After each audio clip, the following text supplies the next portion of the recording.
Hey, what's up, guys? Hope you're all having a great day. It's your boy, the Motor Marauder. It's your boy Jay, the Motor Marauder, back again with another video. We're back in the Audi, and in today's video, we're going to be addressing the elephant in the cabin. Is the sagging headliner. It seems the glue seems to be coming undone on this. So the temporary fix that we have, as you can see here, your hands up. It does stick a little bit. It just hasn't stuck on properly, right? Thing is, what I'm going to do, seems like this will work. Has this old spray adhesive I have inside the garage. I'll use a bit of this and just spray it from inside this hole over here. Spray it from the hole. I think it's missing a piece from here, huh? Oh shit, it might actually be missing a piece or something. Like, we'll see how it goes.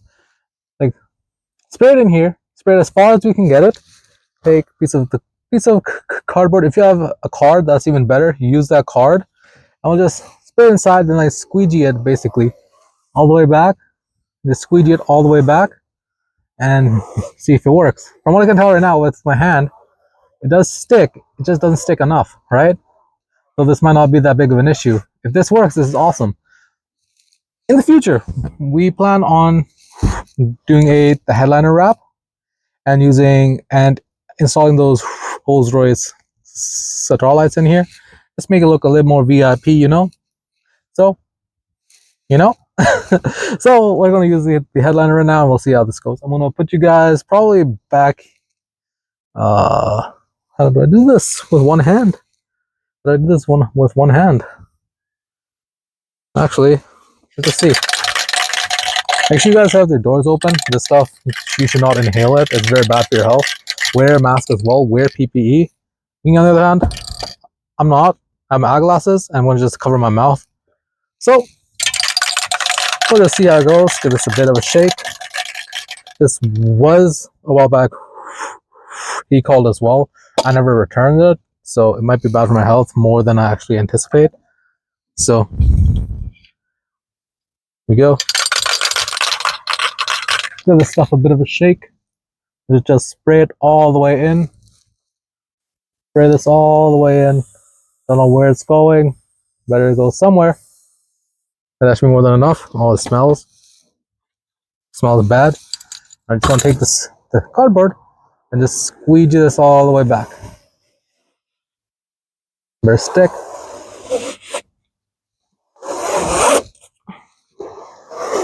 I'm going to cut this a bit because I need to use both hands for this. Because it is coming back.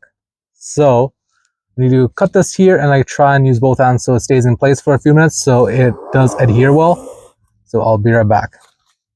Alright, so here's a quick update for you guys. I've been able to get to back here. To be honest, it's working very, very well. So now I'm just gonna cut from here, keep doing this, and cut it from here till the end result, and I'll get back to you guys. This is going to take me about 5, 10, 15 minutes because I'm doing it bit by bit to make sure I get every single inch of it back where it needs to be. So I'll catch you guys in a few minutes. Alright guys, so here's a quick update to end the video here. We got the majority of it done. There are some parts where it's still sag, especially in the back. If you need to, just be careful, but use adhesive spray and spray it in. It'll help fix up any of the pieces here that does sag. But yeah, that's it. I'm gonna catch you guys in the next video. Hope you guys enjoyed this one, found it helpful. I know this isn't the most expert way of doing this. The expert way would be to remove the entire headliner, respray it, relay the headliner down, and add a bit of weight so it adheres properly. But for me, I did this on the fly just to spray it so it doesn't sag all the way through, because it was, as I said before, sagging all the way here. So for me, I'm content with this, but no one's going to be back here either, just in the front 2 seats. So hope you guys enjoyed it. Catch you guys in the next video. Yep, and subscribe if you liked it. If you guys didn't like it, because I know some of you guys might not like it, because Audi's a luxury car brand and we're just doing a botch job on this. But hey, it is what it is. I just didn't want this to sag a lot. All right, catch you guys in a bit.